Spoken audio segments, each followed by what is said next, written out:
basically tell us what is your evaluation about the institution builder of Brazil.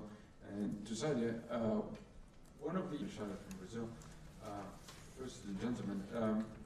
In the report, each country can take its own path to development, in essence, and we use a sort of distance to frontier approach, with 100 being perfection in terms of the factors of competitiveness, and 0 being getting absolutely nowhere in terms of that. The U.S. Scores at 85.6, which essentially means it's still about 14 points away from that frontier of competitiveness. Very good to have you here. My name is Oliver Can, and I'm the head of media content here at the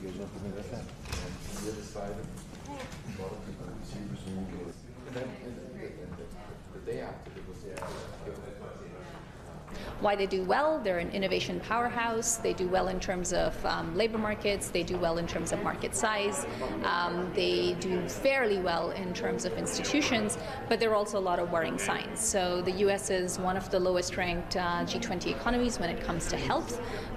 There are concerns about freedom of the press. There are concerns about judicial independence. And so there are a number of these softer factors that could have an implication for the country's competitiveness in the longer term. Checks and balances, to security, to government efficiency. No trade-off between competitiveness and inclusiveness can be pro-growth.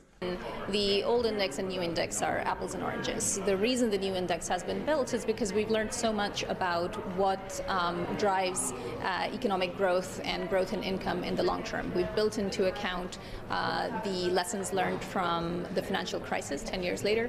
We've built into account what we know about the fourth industrial revolution and how to harness it for growth.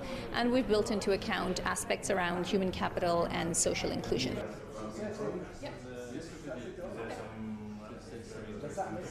Areas, and so those kinds of policies are also needed. Where it is lacking in terms of performance is things like an entrepreneurial mindset, and we know that that's going to be important in the future, because you need to be able to have this ability to take risks and to use some of these newer technologies to actually create new businesses, and not just to create new businesses, but take them all the way from idea to actual commercialization. The education and schooling system generally produces very good results, so it is doing extremely well. Where it is lagging behind compared to other creativity that needs to happen in primary school and secondary school and universities, so that